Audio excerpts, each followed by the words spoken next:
talk, it's time to rock. Welcome to the channel, ladies and gentlemen. It's a pleasure to be here with you, and more importantly, it's a pleasure to be here with Brad, the backdoor man. How are you, brother? I'm doing good, Andrew, and yourself? Not bad, not bad. Thanks for jumping on, bro. Thanks for jumping on and hanging out and spending a bit of Yeah. time talking about Les Paul guitars. Mate, I'm going to tell you, when I think of Les Paul guitars and guitar players, your name comes up. Well, I'm glad, Andrew, that my name is associated with such royalty, in my opinion. A Les Paul is like, I mean, look, I'm a lover of all guitars, but I just feel at home on a Les Paul, Andrew. And the particular guitar that has become iconic, that is the Greeny guitar, um, holds a very important, part in my musical development and becoming the musician I am today. Yeah, I know that, and and you and I, and we've got the rock professor. He's just jumped into the chat. Good to see you, Simon. Good to see you. You know, we've spoken many times. We've done a lot of shows talking about, obviously Peter Green, Gary Moore. You and I have done 3 or 4 Les Paul shows. So, and we're going to obviously do more because, as Brad said, folks, Les Paul guitars are a big part of who we are as music fans and musicians. And there's just a couple of things that came into my mind through conversations over the week, Brad, that I want to talk to you about live and obviously with folks in the chat. About how Kurt's relationship with Gibson since he acquired the Greeny guitar. Apparently, he's had huge influence on the amount of sales over the past couple of years, bro. Well, that would make complete sense, really. I mean, it was a very good marketing point of view for Gibson, whom are obviously in the under a new management, let's just put it that way, and they're trying to rebuild their reputation. And not that, in my opinion, they really ever needed to, but getting Kurt, getting anyone related to, say, Metallica on board is a big thing. And Kurt being the custodian of the Greeny guitar, it's just common sense, Andrew, that, I mean, everybody loves, well, let's just say, not everybody loves a Les Paul, but everybody loves the Peter Green Les Paul for its history and for what it's known as. It's funny. I try to explain this, Andrew, to people who are not guitar players. A guitar has a personality. Every guitar you pick up is different. I've had people not complain, but sort of say to me, "Oh, that's rubbish. You pick up a guitar, they all sound the same." Sure, they're in the ballpark, Andrew, but they're not the same. Every guitar you pick up has tonality difference. If you've got an ear for music and an ear for guitar tones, I disagree with that totally, because I think when you know a good one, when you know a good one by hearing it, when you play it, the feel, and that Greeny guitar is just iconic for that reason, that it has that particular sound. It's every player that's been a custodian of it, I can't pick a bad recording of the guitar, Andrew. No, and I think you're right, when you consider that it was Peter's primary guitar, not only in the studio, bro, but also live right through his career with John Mayall and Fleetwood Mac. That's a pretty phenomenal feat in itself. And then, he sells it in the early 70s, 71 or something like that, for £130 to one of our idols, rest in peace, Gary Moore, when he was with Thin Lizzy. And then he takes that to epic heights.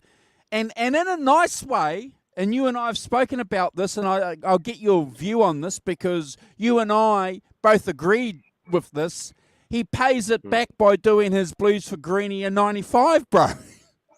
100%. 100%. Which, Might I add, we've already done a show on that, Andrew. So please, if you haven't already checked it out, I encourage you to check it out after today's show. Go and have a look. Andrew might even share it, the link to it somewhere for you to have a look at. I will, bro.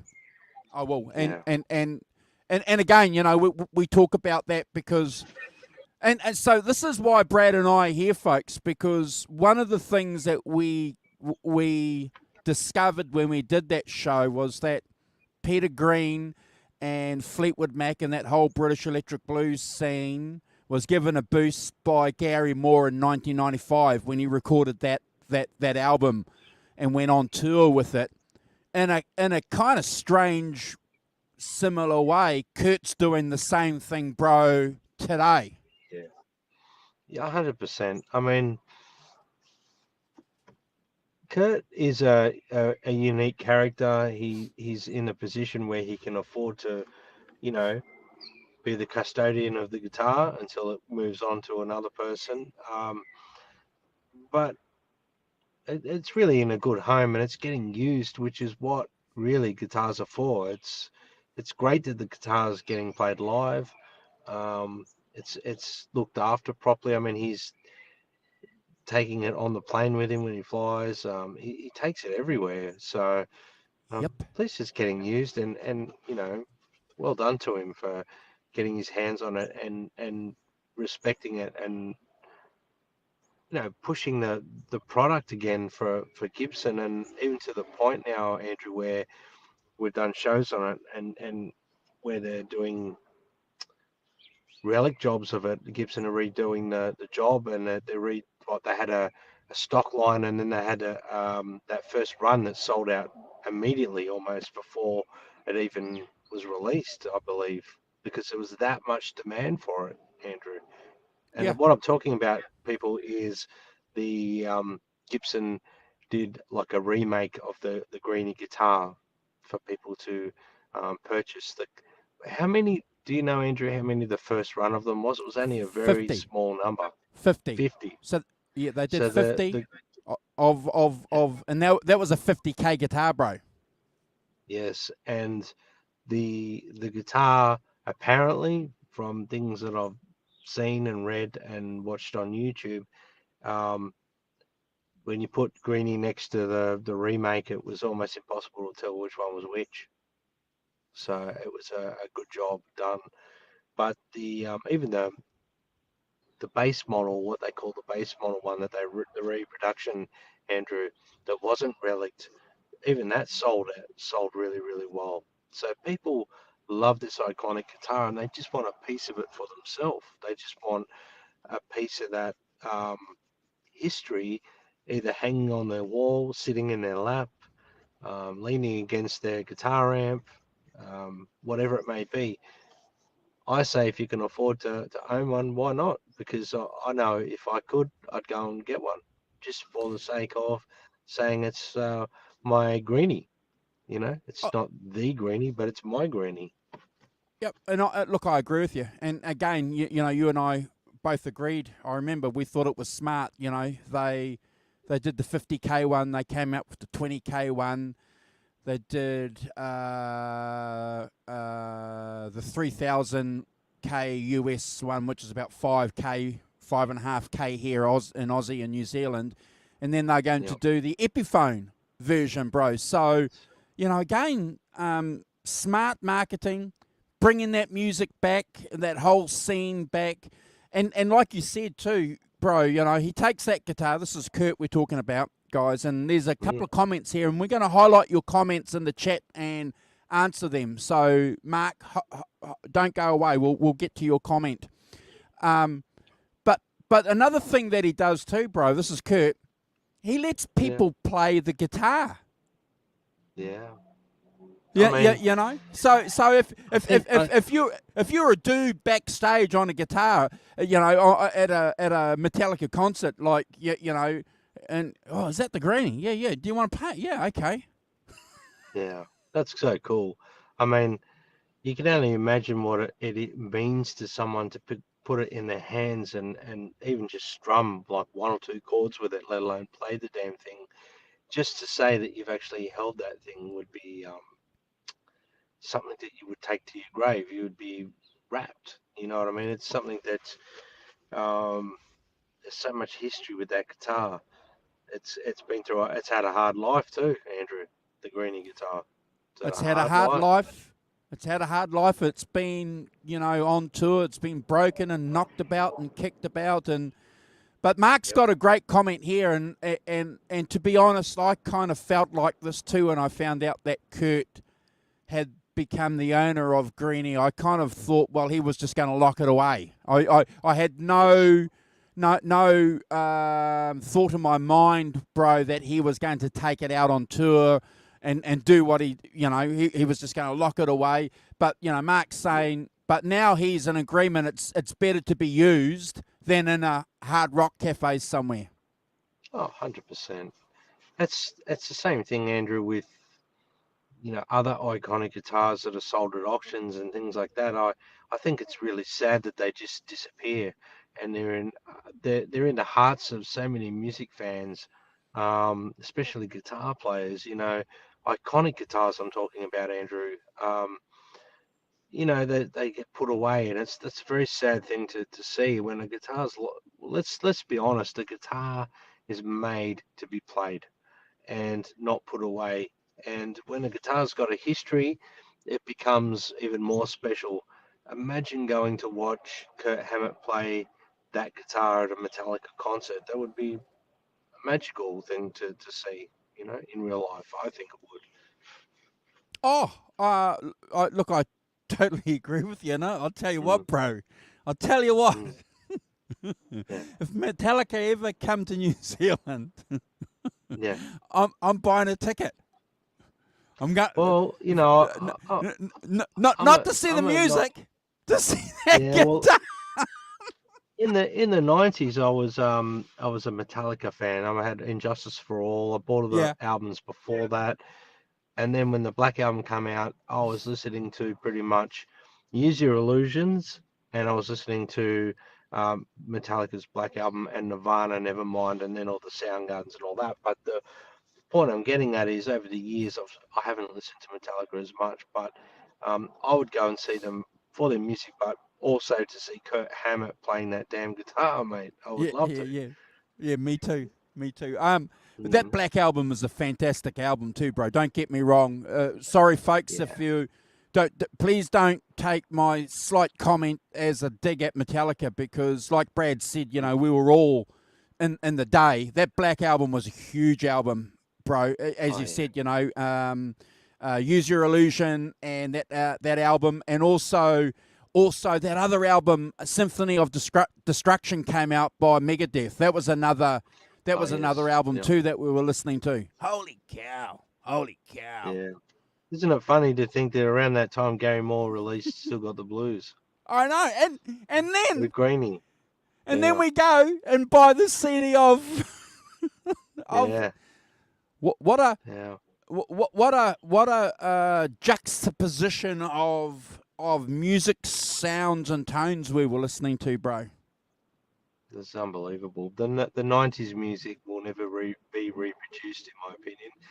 And for me, my first real introduction that I was acknowledged to, or knew and acknowledged of the Greeny guitar was because of Gary Moore. And I'd heard Fleetwood Mac, I'd heard Peter Green before. I didn't realise that guitar was his. Obviously, this is the early 90s we're talking about. And I went backwards and started to discover and went, hey, that's the Greeny guitar there that he's playing. And I've heard this song before. Like I started to understand what the Greeny guitar was all about, Andrew. And then obviously through, as you do, researching online. We didn't have an internet really sort of things to look up, Andrew. So it was all guitar magazines and videos and stuff like that. Um, and I started to get a better understanding for the Greeny guitar. And then I saw, Blues for Greeny by Gary Moore on video. I think I had it on video cassette. And that just totally changed things for me about that guitar. I fell in love with that guitar. Um, the out of phase tone, the this. but the tonality of even the bridge pickup when it's on by itself, there's something quite unique about that guitar that there's only a handful of Les Pauls that I think come close to that sound. Well, It's it's a unique haunting. Les Paul. It's unique, isn't it, in the sense that you've got that out of phase tone. But like you too, bro, I'll be honest, and I think I said this to you live when we did that show. I knew that Peter played a Les Paul prior to Gary. When Gary came Yep. out with Blues for Greeny, then there was this conversation about this Les Paul and why it Yeah. was different and from every other bloody Les Paul out there. That's when I started going, oh, okay, all Yeah. right. Because I didn't know what Yeah. it, yeah. Yeah. I think I got a much better understanding of the guitar through Gary Moore. And then obviously, like I said, I'd heard early Fleetwood Mac with Peter Green, but I didn't put that guitar into context through Fleetwood Mac at the time. It was more through through Gary Moore, and then went going backwards, going, "That's the guitar." And I could hear it when I'm listening to the music back. So the live footage of him playing the guitar, you go, "Oh, that's the one that Gary was," because you obviously researching, start understanding how Gary got that guitar. And Yeah. look, let's be honest. I think if Kirk Hammett didn't manage to land this guitar, it probably would have ended up in Joe Bonamassa's hands. Yeah, certainly in somebody's hands. There's a wonderful Yeah, comment here, bro, from Hugh Caldwell saying the Boston Tea Party tone on Jumping Out Shadows is the best guitar Shadows. ever for me. Mate, I adore that album, and one day next Yeah, year we're going to be ranking that album. I can't wait for us to do it. But I just want to yeah, just add to the conversation. Go and listen to that album with that guitar, yeah. and then go and Mm, listen to what Brad and I have just been talking about with Gary Moore. Same guitar, yep. similar tone, but completely different because there's two It's a, different guitar players, bro. it's amazing, isn't it? Unbelievable. That guitar though has a haunting tone, no matter who it's played by, Andrew. I think there's something quite unique about the guitar itself. It's got history. It's been played on some of the greatest songs of all time. Let's be Yep, honest. yep. And yeah, just watching someone play that guitar is a bonus. I think it's like it has an identity of its own, and I don't think it matters who plays it. It's got that sound. Obviously, Kurt playing it sounds different to how Gary played it, and sounds different to how Peter Green played it. But well done to Kurt for getting his hands on the guitar, and I know he forked out a lot of money for it. Not the rumors were a lot more than what he paid for it apparently, but still a lot of money to pay for a guitar. But you're paying for something more than just a guitar with the Greeny, I think. Well, you're right. And I just want to alert people to the Wikipedia article, which is up to date on the Greeny guitar if you want to go and check out the facts. Kurt didn't pay $2 million for that guitar. But I got a question for you, Brad, and Mm. all the fine people in the chat that are here live and anybody that's watching replay. So a lot of people are saying, look, I wished Bonamassa bought the Greeny. I was one of those cats too, Brad. Who's going to Mm. buy the full, and is the full going to go on tour like Greeny? That's a question that I can only give a wishful answer to, Andrew, and I can't sort of say it's going to be correct. But I was sort of deep down inside of me, something was sort of hoping that Clapton would buy it back. Oh, you take that. Oh, yeah, and Or records with it. yes, or obviously Bonamassa would be the right sort of person with the amount of money to purchase that guitar. But I'm sure he would have to offload a few things to probably get it. The other person I thought of, because he's a well-known collector as well, Slash, and he loves Cream. That early Cream stuff is what got him into playing guitar as well, Andrew. So um, that would that would make sense for someone like Slash to put his hand up and try and win it at auction. That guitar. He's well known for saying Clapton and Cream, that you know that whole sort of era of Clapton playing Gibson guitars and whatnot is his favourite era of Clapton. So This is what I'd that like would to make see sense. happen. Clapton Mm. buys the Fool, records an Yep. album with it, and goes and sells it at auction and gets twice as much for it, and all that money goes to Crossroads. Yeah, well, that would make sense too. That would make sense. I don't know whether that's actually going to happen, but that would make sense that Clapton bought it back and used it live, and maybe even if he didn't do an album with it, Andrew used it live and released some live footage with it, like DVD or you know a live album with it or something like that. But that would be very cool. Um, but I think when Greeny got bought by Kurt, he copped a bit of backlash for it. Um, and I think everyone assumed Bonamassa would have bought that guitar. Whether Bonamassa had the opportunity or not, I don't know. But it would have been great to see Bonamassa get it as well. Not saying I prefer, but Bonamassa probably would have done a lot more related to what Gary Moore was doing with that guitar, which I think that's more suited to the guitar. That's all I'm going to say. I think the blues and the blues rock thing is a lot more suited to this guitar tone than metal. Oh, look, I agree with you, and I think it's not documented on any website or YouTube channel of substance about what happened with it. And because we're not one of those channels, and we love gossip here on this channel, we'll talk about some gossip. From what I've read from other guys, and I think Bob Wooten, I'm pretty sure it was Bob. If it wasn't Bob, forgive me, but I'm 90% sure it was Bob, that it wasn't offered. It wasn't offered to Joe. Right. Because Joe's known to be a bit greedy with all the equipment. So that would make sense as well. But I don't know if anyone's watched, say, Gibson, their YouTube channel. They show a lot of guitarists' collections and whatnot. And it probably would have made sense for Slash to buy it too. I mean, he's an old 58, 59 collector. He collects 59s, I think. He tries to collect And he was 59 Les listening. Pauls.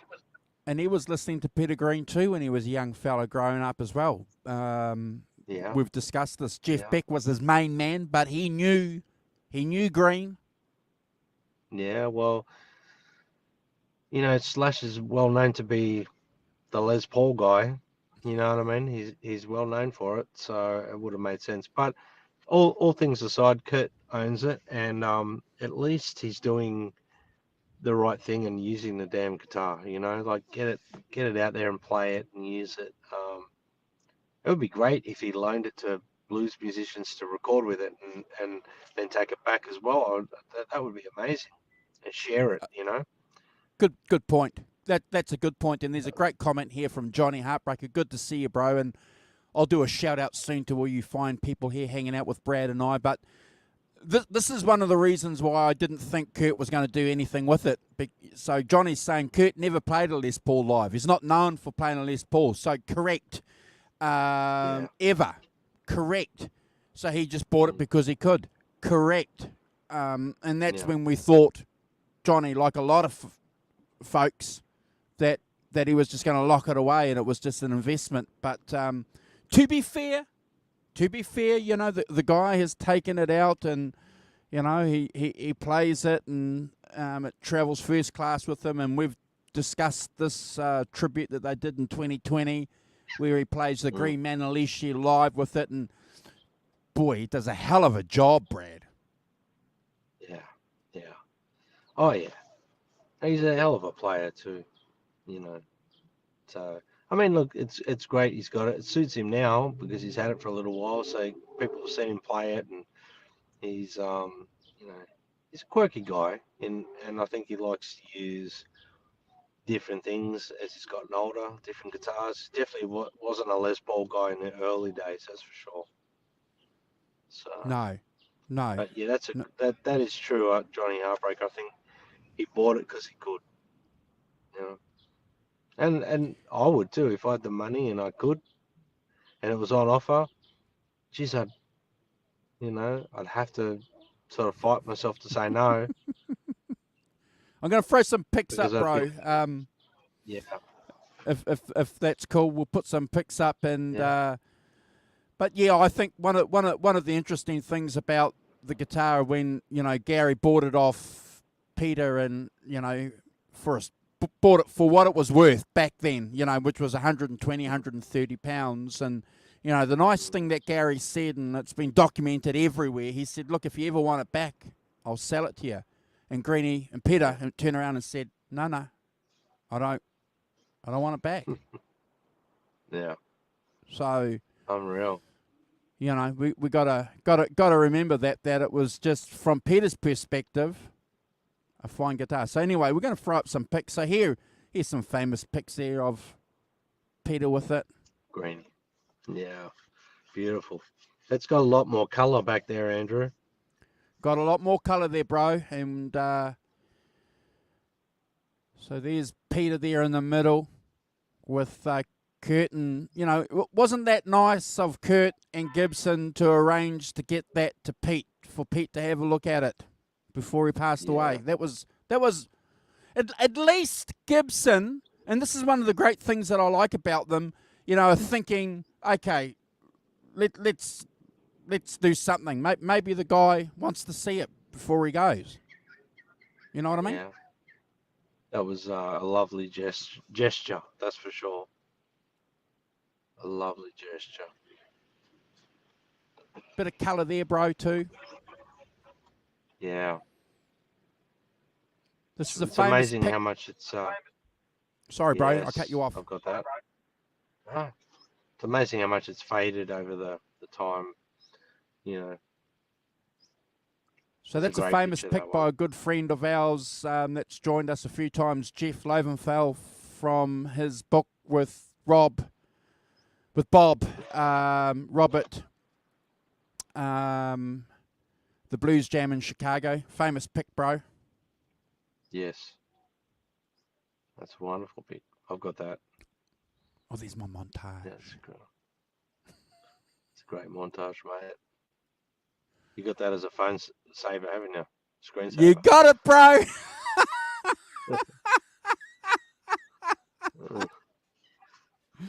So yeah, if anyone's not sure what the thing looks like, this is getting close to where it would be at now. It's a lot less color.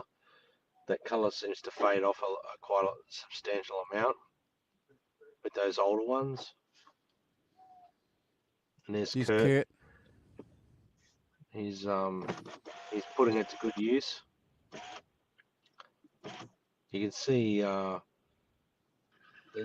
tone and volume controls is pretty distinctively known, because you can see the bottom ones have got the chrome, what do they call it? Caps? What do they call it? Yep. I've got a total brain block now, and the other ones are just the standard caps. And the guy that did that, folks, is this guy here. Yeah. Sir Gary Moore, I like to call him. One of my top 5 guitar players of all time, Gary Moore. Yeah, that my top era 5 too, bro. still got the blues, and Cold Day in Hell and things like those are just, there's something else. I put them on now, and it blows my mind still listening to that stuff. I listen to it and I go, wow, now I want to pick up the Les Paul again and start playing and get my chops up and practice more. And I get inspired by Gary Moore every time I pick up the guitar. Every time I listen to him, I have to pick up the guitar. That's Yeah, how it is. yeah. And you know what I'd like before we wrap the show up, bro, because I know that you've got to shoot off and do something. So, and I appreciate again, bro, That's you not hanging a out problem. and jumping on, sharing with everybody your thoughts on this No, wonderful I guitar. totally enjoyed it, Andrew. It's you know, well, you caught me between things, and I thought, you know what, I can't not jump on and talk about one of the most iconic guitars in rock history, blues history. And it's again, I my Les Paul that I purchased, a big part of the reason I got a Trans Amber sort of with the flame sort of, I put it like it was like my Greeny, you know what I mean? It was like that. That was how I looked at Yep. it when at the time when I bought it, and I was that attached to it. And I bought that color Les Paul because of Gary Moore. I was like, Yep. that was around the time that I was touring as in my very first band around Australia, and I had an incident with my main Les Paul in the touring bus. The wonderful bass player put my guitar case up too high in the pack. The brakes went on. The Les Paul went flying down nose first in the guitar case, where the body and the neck meet, where it dovetails in. Yeah. It popped the neck up a bit, split. Had it repaired. Never felt the same to me. I was in tears about it, and it was like I would never have bought my guitar that I've been referring to now. I call it the General, like the General Lee's my number one, yeah.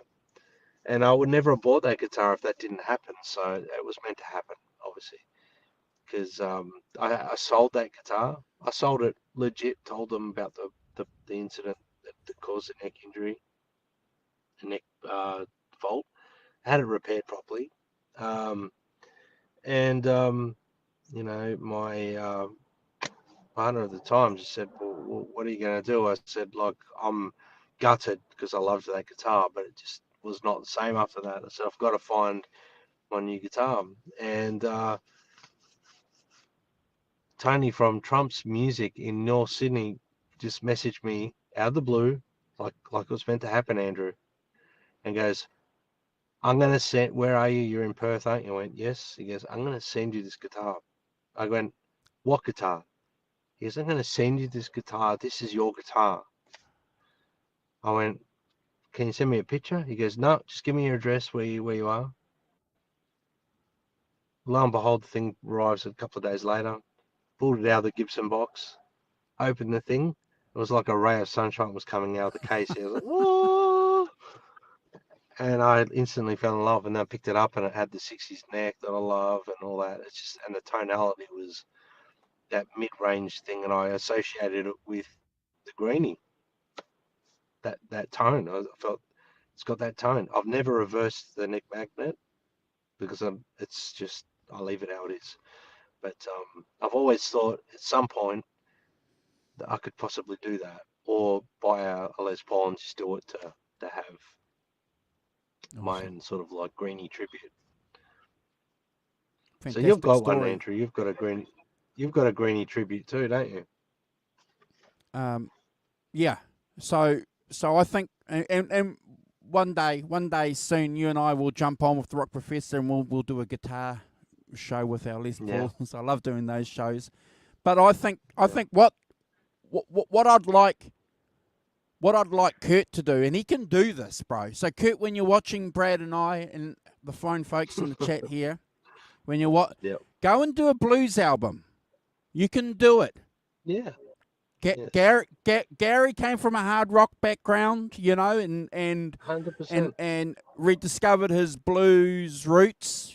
You speak about having blues roots. If you go and take this guitar and record a blues album, your prestige amongst the guitar community, I think, would only elevate to higher levels. Yes. That would be a great project, really, for Kurt. I Yeah, could actually see him doing that. Yeah. getting in guest musicians and Yeah, recording a blues record and yeah, stepping away from the chug on the guitar. The guitar's more a blues orientated guitar, so I'm surely he would be up for that. You never know, yeah. Andrew. It could happen. Well, Could you happen. look at all our heroes, all our rock heroes. Look at Bernie Marsden, who passed away. Came from a rock background. And then Yeah, went and played blues. That. yeah, Yeah. yeah, yep. Look, it's really a good idea, Andrew, and I think you should email him, get him on the show, and talk about it. All right, bro. I'm going to do a quick shout out to Hey, everybody while you're here, and then we're going to yeah, cruise. Thank you for hanging out. Holly yeah. Lewis is in the party. Good to see you, Holly. Our good dear friend Hugh Caldwell's here. Mark, thank you for your awesome comments and jumping on with us. If you haven't subscribed to our channel, Mark, please do, and I'll subscribe back to you and come and join us for some more shows. The Rock Professor in Italy. I hope you're Yes. having a pizza a day. A pizza a day. Oh, you have to. You have to. Pizza or pasta, one of the two. That's it. You know. Yeah, yeah. Johnny Heartbreaker's been here hanging out with us. Good to see you, Johnny. We had Alan Toll hanging out with us, our good friend Arvin. Good to see you, bro. Nightbot was here. Hugh Caldwell, good to see you, brother. Always a pleasure. Thank you for hanging out. And I think, bro, Jonas Halberg, good to see you, bro. Six Fingered Well, look, Assault. beautiful. We've had a fair few people watching, Andrew. It's been great. And Brad and Andrew. And before we run off, I just Yeah. want to do a little shout out to a good friend of the channel and a friend of mine. Philip Sace has released a new song, guys, called "That Bitch's Brew." I've been meaning to do a shout out on the shows, Andrew, and I keep forgetting. Please go and check it out. We want to support any musician that's doing blues rock and what we do on this channel. Go and listen to it. I think it's some of his best work to date. I mean, we all love Peace Machine, we love Spirit Rising, we love all these records he's done, but it seems to be, it just keeps elevating that little bit more, and I don't know. The more I listen to this song, I can't wait to hear the new album. So yeah, That's a topic check for it a out, show guys. that Brad and I will do next week. Brad and I will come on next week and we'll spend half an hour, 45 minutes with you folks talking about that single and what Philip has been up to. It's a perfect topic, bro. Fantastic. Yeah, sounds great, Andrew. Sounds great. Awesome. All right, bro. You go and shoot off and do what you need to do, because I know what you got to do, and you got to do it. Yeah, yeah. I know. Yes. Yeah. I need that neck cracked, mate. So long that's the only thing that's getting cracked. Yeah. All right, we're out of here. See you go. Hold on. Where's this bloody... Play the video somewhere.